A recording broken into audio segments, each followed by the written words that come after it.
हाँ जी, राम राम जी। क्या हालचाल आपके? उम्मीद करता हूँ आप और आपका परिवार ठीक ठाक होगा। दोस्तों, आज आए हैं एक बार फिर से, जो सरकार के सामने बच्चों के सबसे बड़े हितैषी आज के दिन माने जाते हैं, एचएसएससी के चेयरमैन श्री भोपाल सिंह खत्री जी। सर जी नमस्कार। नमस्कार जी, नमस्कार। कैसे हो जी? बहुत अच्छा। आपके सभी दर्शकों को मेरी नमस्कार। भाई अभी सुबह सुबह का टाइम है, सर नहाए भी नहीं थे, नहाने से पहले बिठा लिया कैमरे के सामने। मैं आज बाद में तो केवल आपके विचार बदल जाए, सुबह सुबह के विचार बढ़िया पाऊंगे। तो सर जी टाइम देने के लिए बहुत बहुत धन्यवाद। अभी हरियाणा पुलिस वाले बच्चे रोड पे बैठे हैं जी, उनका समाधान आप क्या करने वाले हो? क्यों वो परेशान है जी? कैसे उनकी परेशानी दूर होगी?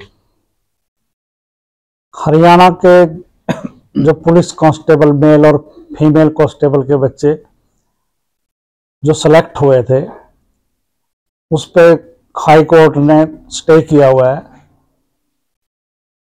हमने तो उनकी सिलेक्शन कर दी है, तो धरने पे बैठने का मैं कोई औचित्य नहीं समझता, क्योंकि केस सब जुडिस है और जब कोर्ट के मामले आते हैं तो हमारे धरने प्रदर्शन उचित नहीं होते। अगर कहीं एचएसएससी के लेवल पे या सरकार के लेवल पे कोई कमी है तो आपको धरना प्रदर्शन करने की छूट है, मगर कोर्ट में केस लंबित है तो इस तरह के धरने प्रदर्शन उचित नहीं माने जाते।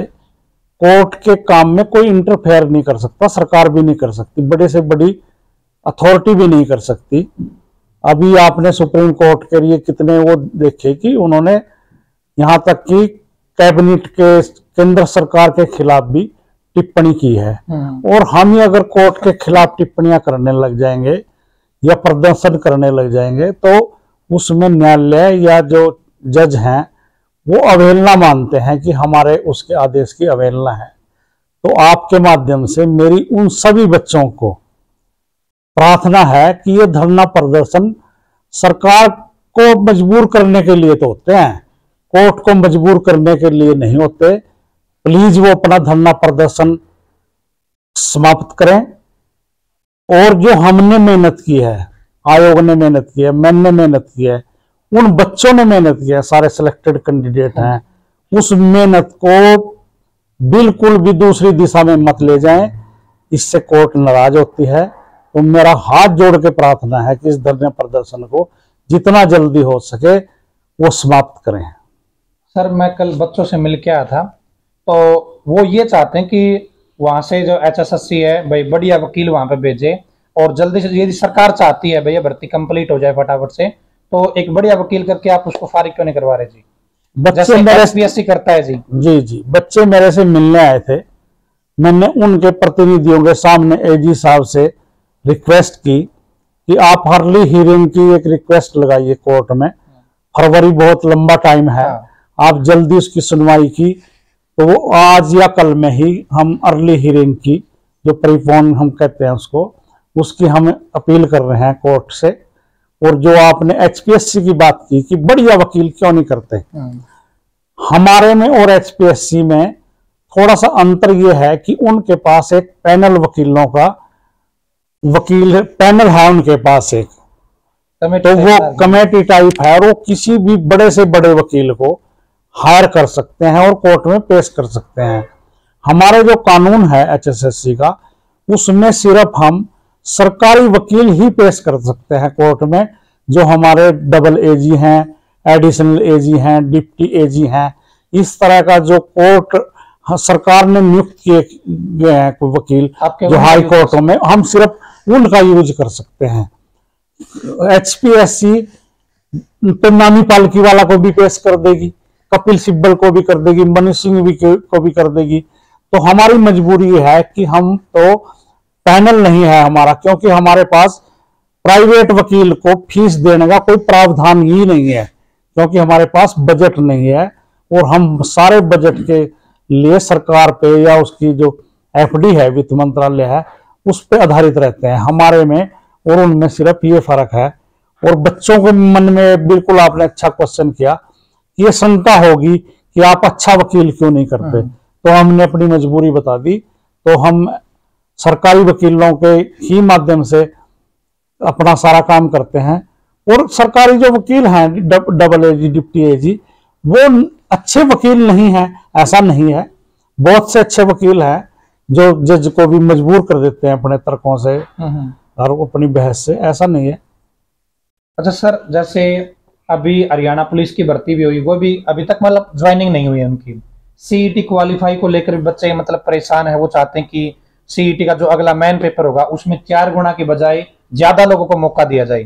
तो कुछ बच्चों का ये कहना है कि सरकार भर्तियां कर रही है लेकिन वो फिर भी अपनी छवि पूरी तरह 100% अच्छी नहीं बना पा रही है। 10 में से 7 नंबर 8 नंबर ले रही है आज के दिन। हरियाणा सरकार की बात करें या एचएसएससी की बात करें, सरकार 10 में से 10 नंबर आए, ऐसा काम क्यों नहीं कर रही है? ये क्वेश्चन तो आप राजेश जी सरकार के जो प्रतिनिधि हैं उनसे पूछ सकते हैं।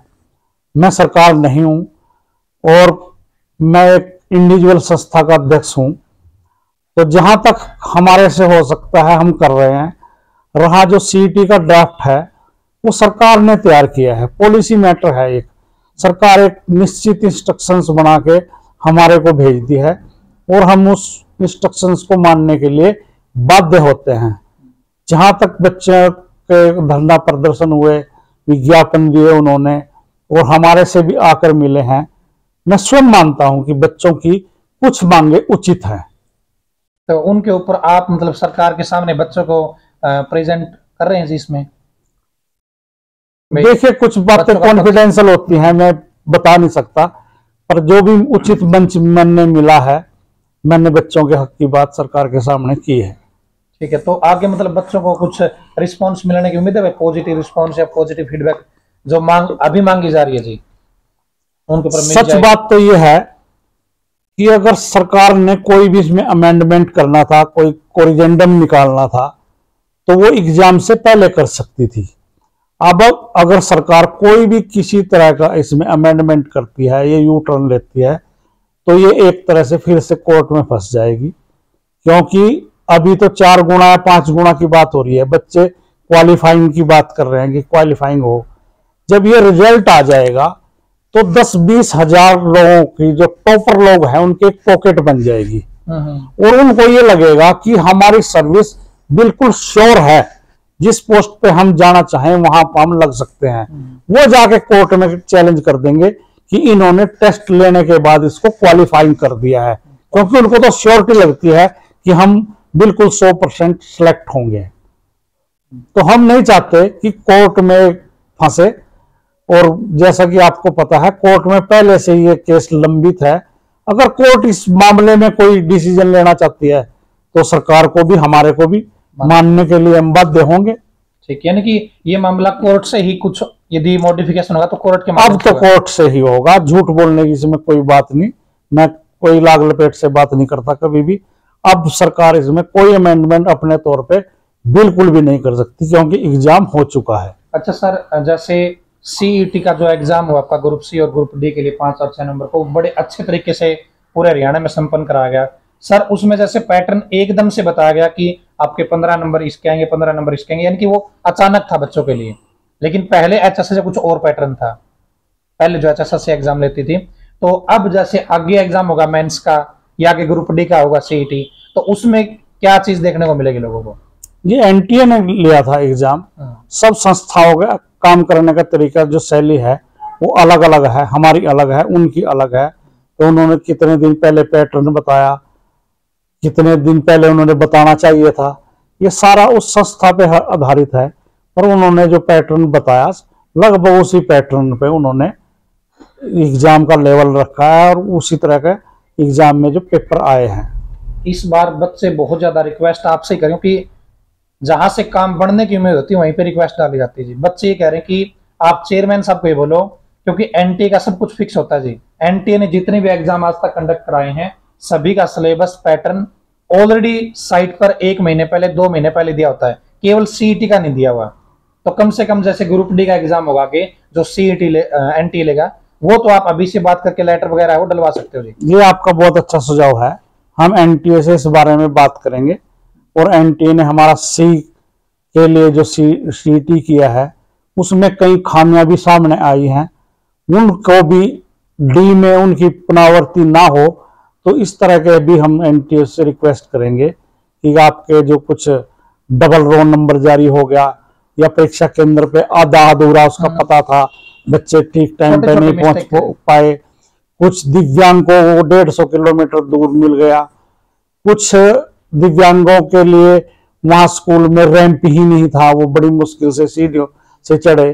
तो इस तरह के हम अब की बार जो परीक्षा केंद्र हैं उनको चिन्हित करेंगे कि रैंप कहाँ है और ग्राउंड फ्लोर पे कहाँ एग्जाम हो सकता है, और दिव्यांगों को भी उन चिन्हित स्थानों को ही हम अलॉट करेंगे कि किसी तरह की किसी को कोई जो फीमेल कैंडिडेट है और दिव्यांग कैंडिडेट है उसको जो इस तरह की कुछ छुटपुट कठिनाई आई है, ज्यादा नहीं थी, जो आई है वो अगली जो डी ग्रुप का सीईटी होने जा रहा है उसमें ना आए इस तरह की। अच्छा जी सर, जैसे अभी सीईटी का ग्रुप डी का पेपर कब से होने की उम्मीद है, और सीईटी की जो भर्तियां होगी आगे मेंस एग्जाम होगा जो एचएसएससी लेगी वो कब तक होने की उम्मीद है जी? देखिए जो सी का सीईटी हुआ है उसका एनटीए से हमारी कल भी बातचीत हुई है, उनका प्रयास है कि वो 20 दिसंबर तक हमारा रिजल्ट दे दें, और रिजल्ट आने के बाद हम जो पोस्ट के अगेंस्ट जो विज्ञापन है वो कर रहे हैं, और हमारा जो प्रोसेस है वो जनवरी फरवरी में, यहाँ तक कि एप्लीकेशन भी हमारे पास फरवरी तक आ जाए, और फरवरी के बाद हम जो सी की लिए प्रक्रिया है वो पूरा प्रयास करेंगे कि शुरू कर दें। जैसे आपने डी का कहा, तो अभी हमारी एनटीए से बात ये हुई है, वो फरवरी में उन्होंने निश्चित किया है कि डी के लिए हम फरवरी माह उन्होंने रिजर्व रखा है अपना। अच्छा, और सर जैसे सीईटी का जो आपने एग्जाम लिया उसमें 40% और 50% की कंडीशन है, जनरल के लिए 50 और रिजर्वेशन वाली कैटेगरी के लिए 40%। रिजर्वेशन में ही एक्स सर्विसमैन काउंट कर रखे जी। पिछली भर्तियों में देखा कि एक्स सर्विसमैन की जो कट ऑफ है किसी में 30 रहती है, किसी में 25 रहती है, तो एक्स सर्विसमैन ये कह रहे हैं कि भाई हमारी कट ऑफ भी सीईटी में कम रखनी चाहिए, हमें बिल्कुल रिजर्वेशन के बराबर काउंट नहीं करना चाहिए, वहां पे 40 है तो हमें 33 कर देती, 35 कर देती, इस तरीके से लोगों की एक्स सर्विसमैन की डिमांड है। चलो ये तो उनकी डिमांड है, जब सीईटी का रिजल्ट आएगा तो हम उसका अवलोकन करेंगे कि जो एक्स सर्विसमैन है या इस तरह की कोई और भी है हैंडीकैप्ड है, क्या वो क्वालिफाइंग हो रहा है और पोस्ट अगेंस्ट वो 4 गुना की मात्रा उसमें आई है या नहीं आई है। ये तो रिजल्ट आने के बाद एक अवलोकन का विषय है। ठीक है जी। और सर सीईटी में सोशो इकोनॉमिक क्राइटेरिया बेनिफिट लेना है किसी बच्चे को तो 1,80,000 की इनकम की कंडीशन है जी, तो पूरी 1,80,000 हो तो उसको बेनिफिट मिलेगा या नहीं मिलेगा? क्योंकि जो फैमिली आईडी में इनकम का स्लैब बना रखा है जिन्होंने, भाई वो 1,70 हो तो भी 1,80 लिखेंगे वहां पे, तो इस कंडीशन में बच्चे को बेनिफिट मिलेगा या नहीं मिलेगा? यदि 1,80 तक अगर उसकी है तो उसको बेनिफिट मिलेगा, और 1,80 से चाहे वो 1 रुपया भी क्रॉस कर रहा है तो उसको नहीं मिलेगा। और ये सिर्फ नॉन जॉब पे है, फादरलेस पे ये 1,80 की शर्त नहीं है, विडो पे 1,80 की शर्त नहीं है, ये सिर्फ नॉन जॉब पे है। नो जॉब का बेनिफिट लेना हो जी तो जी इनकम जी जी जब इनकम देखिए। ठीक है जी। और सर 2019 में एचएसएससी ने पीजीटी की भर्ती निकाली थी, फिर वो किसी कारणवश कैंसिल हो गई, अब वो एचपीएससी के माध्यम से निकाली, तो बच्चे कह रहे कि हमारी फीस का क्या होगा? एचएसएससी तो अरबपति हो गया होगा, वो फीस वापस कराएगी? नहीं, अरबपति नहीं होता। बच्चों को या जो दूसरे लोग हैं या विपक्ष है या जो भी इस तरह के हैं कि उनके पास इतने लाख एप्लीकेशन आए और इतनी फीस बनती थी तो इतने करोड़ रुपए आ गए, तो मैं उन सबको ये बताना चाहता हूं कि जब तक सिलेक्शन होती है बच्चे की या जब तक एग्जाम देता है, एचएसएससी सारे खर्चे मिला के 1,000 रुपए से ऊपर पर कैंडिडेट एचएसएससी का खर्चा आता है। फीस तो उसने 150 रुपए दी थी। अच्छा, तो ऐसा कोई नहीं है कि अरबपति हो गए हैं। चलो अरबपति। और जो बात आपने कही है पीजीटी में, अब की बार पीजीटी एचपीएससी पे है, तो उसने इस बात का ध्यान रखना चाहिए कि अगर किसी बच्चे ने पहले अप्लाई किया था तो उन्होंने फीस से एग्जेम्प्ट करना चाहिए उसको, और एज से भी एग्जेम्प्ट करना चाहिए। ये आपका सुझाव अच्छा है, मैं भी वहां के चेयरमैन साहब से रिक्वेस्ट करूंगा इस बात पे वो ध्यान दें कि फीस वो एक बार भर चुके हैं। तो सर एक छोटी सी और सजेशन देना चाहूंगा एचपीएससी से रिलेटेड, यदि आप बात करोगे तो उन्होंने कंडीशन ये बता रखी है, एससी का सर्टिफिकेट है या बीसी का सर्टिफिकेट है वो आपको अपने जन्म वाले स्थान से लेके आना है। जिन बच्चों की लड़कियों की शादी हो चुकी है, अब वो फैमिली आईडी से सर्टिफिकेट बनते हैं जी, तो पुराने वाला यानी कि जो उसके जन्म देने वाले माता पिता वहां का वो सर्टिफिकेट नहीं बना रहा जी, तो वो बच्चे बनवाएंगे कैसे? नहीं, वो कभी बनता ही नहीं था, पहले भी नहीं बनता था। जहां पे जन्म लिया है, अगर कोई लड़की विवाहित है तो जन्म के स्थान से सिर्फ पटवारी की रिपोर्ट होती थी कि इसने यहाँ जन्म लिया है और यहाँ भी ये SC या BC थी। सर्टिफिकेट की अथॉरिटी जो सर्टिफिकेट बनाने वाला है वो वही है जहां इस टाइम वो रेजिडेंट है, जहां वो जिस ससुराल पक्ष है उसका सर्टिफिकेट उसका वहीं से बनेगा। सिर्फ मायके से तो रिपोर्ट होगी कि यहाँ ये पैदा हुई और यहाँ भी ये SC और BC ही थी। सर एक बार आप इस पॉइंट पे बात करके देखना, वहां पे उन्होंने कर रखी है सही, उन्होंने सर्टिफिकेट मांगा है कि पेरेंटल साइड का सर्टिफिकेट होना चाहिए। नहीं, वो कोई इस तरह का कोई शपथ पत्र या कुछ होगा तो तहसीलदार तो बना ही नहीं सकता वहां का, या जो अथॉरिटी है। जब वो उस बेटी की शादी हो गई है तो ससुराल पक्ष के वहीं बनेगा जिस तहसील में वो रहती है। सर वो सिर्फ रिपोर्ट की बात होगी या पेरेंट्स की तरफ से एक कंसेंट की बात होगी या एफिडेविट टाइप शपथ पत्र की बात होगी। सर आगे 2023 आने वाला है, तो उसमें कितनी भर्तियां आपके द्वारा की जाएगी ग्रुप C और ग्रुप D की जी? हमारे पास अभी तक जो है 22,000 D की और लगभग 40-42,000 C की रिक्विजिशन सरकार की तरफ से आई है।